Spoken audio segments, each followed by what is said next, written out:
You stand on the edge of a burning plain.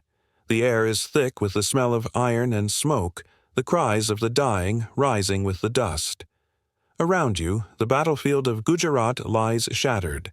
Temples desecrated, banners fallen, the earth slick with blood and molten gold. You don't yet know it, but from this ruin, a slave will rise who will one day unmake the empire that conquered him. Before we step deeper into this dark chapter of history, take a moment to breathe it in. This story reaches across continents and centuries, and it's incredible that we get to share it together here. So if you are watching from Delhi, Karachi, London, or Lagos, drop your city in the comments. It's wild to think how one story, born in the dust of medieval India, now binds us across the world. And if you love history that cuts through the myths, make sure to like and subscribe. This journey's only just begun. When the Khalji banners advanced into Gujarat in the 1299, they came like a storm out of the north. The Delhi Sultanate under Alauddin Khalji was not just expanding, it was devouring.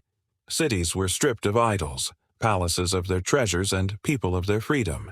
In that conquest, among the thousands of captives marched back to Delhi, was a young Hindu boy, slender, sharp-eyed, and unbroken. His name would be erased, replaced by a price, 1,000 dinars. The soldier who bought him was a general in Alauddin's army. For that fortune, enough to buy fine war horses or a small fortress, he purchased the boy as property. And yet there was something about this slave that was not meant for servitude. His beauty was legend, described in chronicles with the dangerous admiration of his conquerors. But what drew the Sultan's eye wasn't just his face, it was his mind. When Malik Kafur was brought to Alauddin's court, Delhi was the beating heart of an empire that stretched from the Afghan highlands to the tip of the Deccan. It was a world of perfumed intrigue and whispered assassinations, where survival meant reading men faster than they could read you. The Sultan, who trusted no one, saw in Kafur a tool, intelligent, ruthless, loyal only to the hand that fed him. At first, Kafur was made a court attendant, silent among the jeweled carpets and censers of musk. But silence in Delhi was not emptiness. It was listening. He watched the nobles sneer at each other behind their veils of silk, watched the Sultan test loyalty with cruelty, and learned that in this world devotion was just another form of ambition.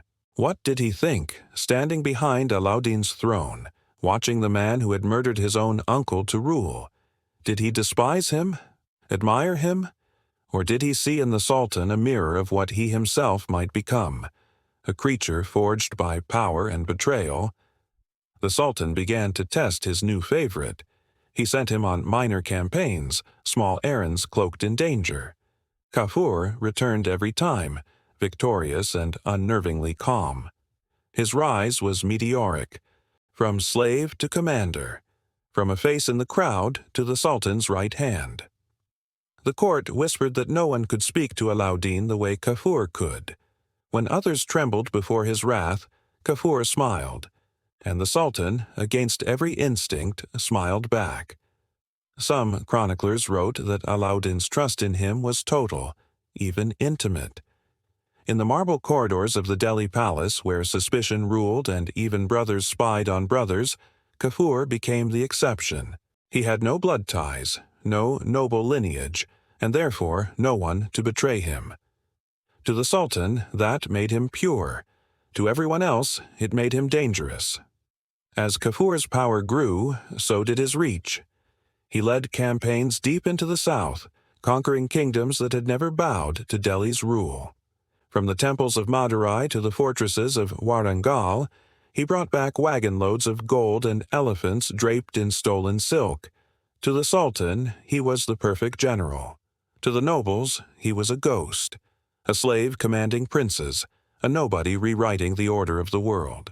But ambition does not end where obedience begins. Somewhere on those long marches through the dust of the Deccan, something inside Malik Kafur changed. Perhaps it was the taste of command, or the sound of kings kneeling before him. Perhaps it was the realization that fear could make men obey more faithfully than love ever could. By the time he returned to Delhi, the boy from Gujarat was gone. In his place stood a man whose every gesture carried the stillness of coiled violence.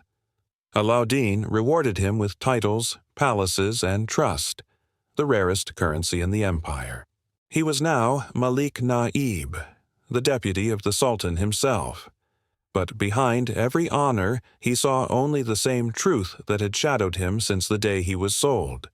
No man who lives by another's will is ever free. In the quiet of night, perhaps he remembered the chains on his wrists, the screams in the marketplace, the 1,000 dinars that had bought him. And perhaps, in that silence, a promise began to form, that one day he would be the one giving orders, the one choosing who lived and who died. The Sultan slept soundly, believing his favorite slave was the only man he could trust. But in Delhi's vast palace, under the lamps that burned through the endless night, Malik Kafur was already learning how to smile while sharpening the knife. And when the knife would finally fall, it would not just cut through a man, it would tear through the empire itself. The palace no longer breathed, only wheezed. Curtains that once swayed to songs of conquest now hung heavy, soaked in the musk of fear. Outside, the city of Delhi still glittered, but within these marble walls, power had begun to rot. Sultan Alauddin Khalji, conqueror of Gujarat, breaker of Mongol hordes, now lay captive to his own body, his mind devoured by unseen fangs. By the flicker of an oil lamp, Malik Kafur watched. He moved like silence dressed in silk, barefoot, graceful, eyes hooded. He was the Sultan's most trusted general, the eunuch who once led armies into Devagiri and Warangal. To the court, he was a servant made noble. To Alauddin, he was the only voice that did not tremble. But beneath that voice lay poison, sweetened with devotion. The Sultan coughed, deep, rattling, like gravel in a brass bowl. He gestured for water. Kafur was there before any attendant could move, pouring from a silver carafe, his pale hands steady. "Drink, my lord," he murmured. "Even iron bends in the rain." Alauddin's cracked lips twitched at the metaphor. His voice rasped through his beard. "And what of those who think themselves the storm?" Kafur lowered his gaze. "Then they must be broken, before the rain turns to flood." Alauddin's eyes, once sharp enough to pierce through the armor of a liar, were now clouded with mistrust. His sons circled like jackals, whispering promises of loyalty, plotting crowns not yet cold. Letters reached him, sealed with his own insignia. But the words inside were lies. Forged hands had written them, and Kafur had guided every stroke. "My blood betrays me," the Sultan said one night, half delirious, his fingers twitching on the silk coverlet. "They wait for my breath to stop." Kafur pressed a hand over his heart. "Your Majesty, even your shadow fears you. It would not dare to rise against you." The Sultan smiled weakly. That smile was all Kafur needed. A signature, invisible but binding. Outside, Delhi's nights grew restless. Messengers galloped under moonlight, carrying orders sealed in the Sultan's name. Orders that banished sons, imprisoned generals, executed advisors. Every whisper Kafur planted in Alauddin's ear sprouted into terror. One by one, the pillars of the empire cracked. On a cold dawn, the court assembled. The Sultan was too ill to sit in the Diwani Khas, but his decree echoed through the marble. Prince Khizr Khan, once heir apparent, was accused of treason. The audience gasped. Khizr's mother, the proud Malika-i-Jahan, screamed his innocence until guards dragged her away. Kafur did not flinch. He merely lowered his head, as if mourning loyalty itself. When Khizr was shackled and led away, Alauddin turned to Kafur. "Did I do right?" he asked, voice trembling like a man afraid of his own shadow. Kafur knelt, his forehead nearly touching the floor. "You did what a king must, not what a father may. Empires are not inherited, my lord. They are seized and then guarded by suspicion.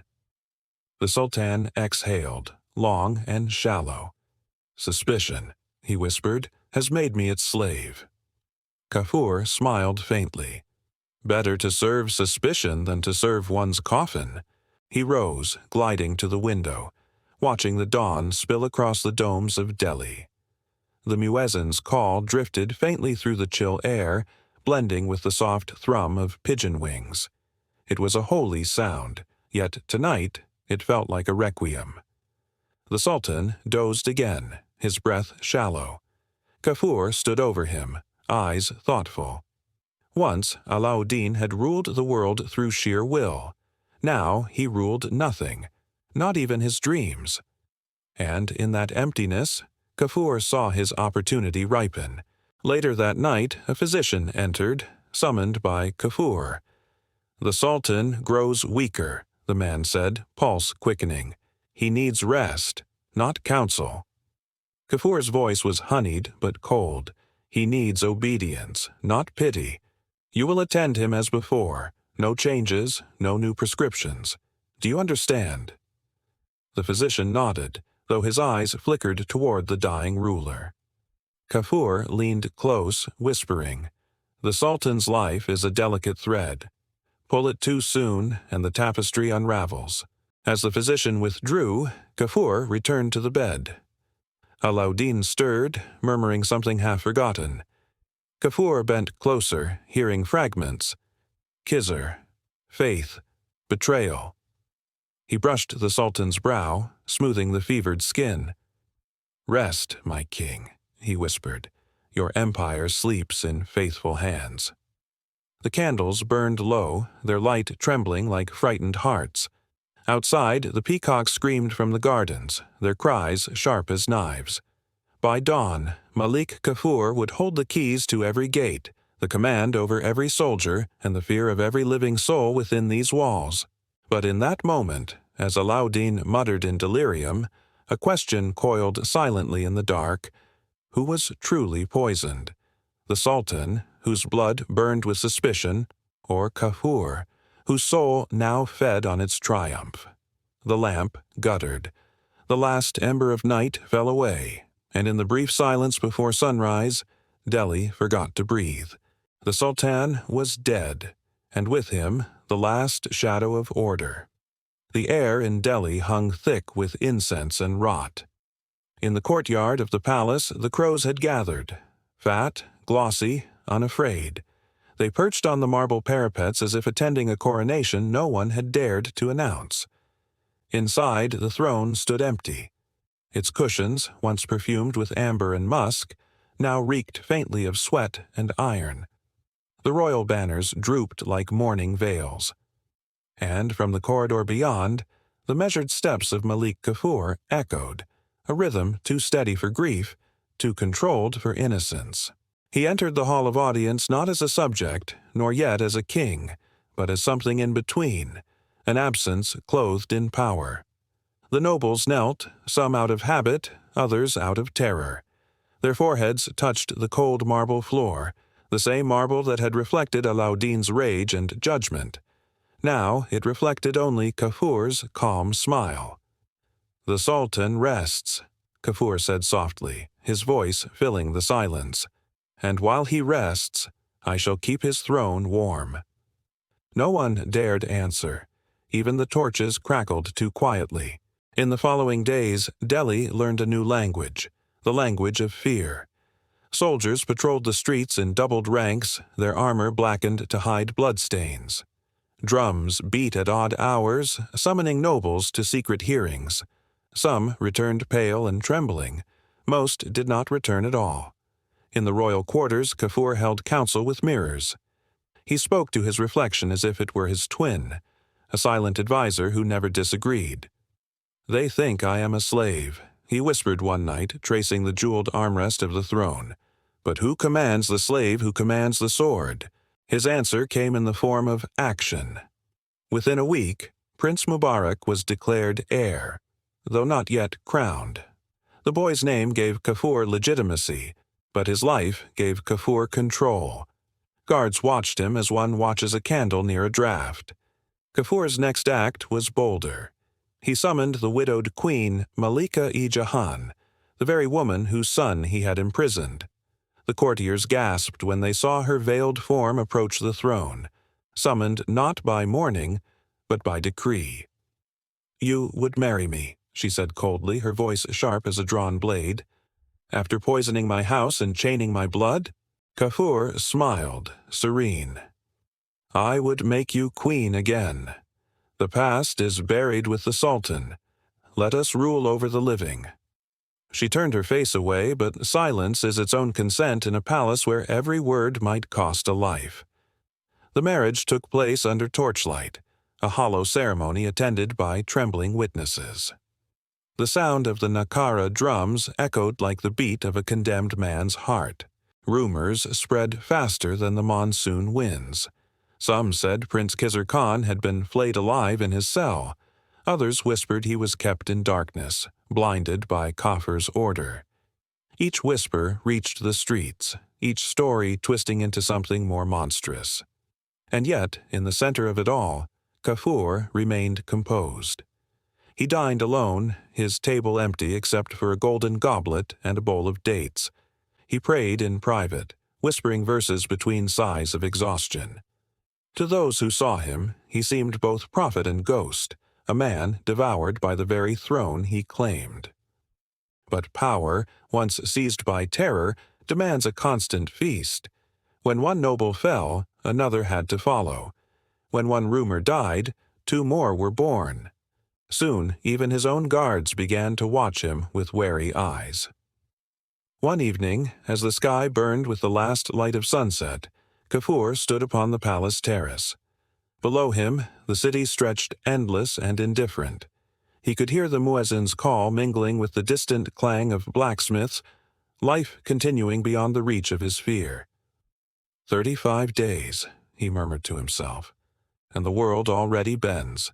Behind him, footsteps approached, slow, cautious. He turned to see a familiar face, one of Alauddin's old bodyguards, a hulking man with scars across his jaw. "My lord," the guard said, bowing low, "the princes. They stir unrest. The men whisper of rebellion." Kafur's gaze narrowed. "Then silence them."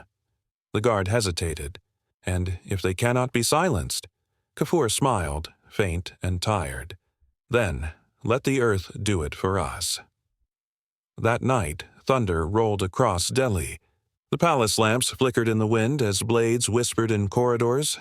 Servants vanished. Horses screamed. Somewhere deep within the fortress, a door was kicked open, and the first drop of rebellion struck like rain on stone. By dawn, Malik Kafur's rule was measured not in decrees, but in heartbeats. The prince's allies surrounded the palace, their banners rising like dawn over the horizon. Kafur fled into the inner chambers clutching a jeweled dagger, not as a weapon, but as a memory of control. When they found him, he was on his knees beside the throne he had stolen, whispering to the shadows. "I made them bow," he said, voice breaking. "Even the sun bowed to me." The soldiers said little. Their blades answered for them. As his body fell, the dawn outside blazed crimson, spilling through the jolly screens in ribbons of light. 35 days had passed since Alauddin's death, 35 days of fear, deceit, and blood. The throne of Delhi stood empty once more, the marble floor slick beneath it. Somewhere beyond the palace walls, a boy prince stirred and history exhaled, quiet, waiting for its next tyrant.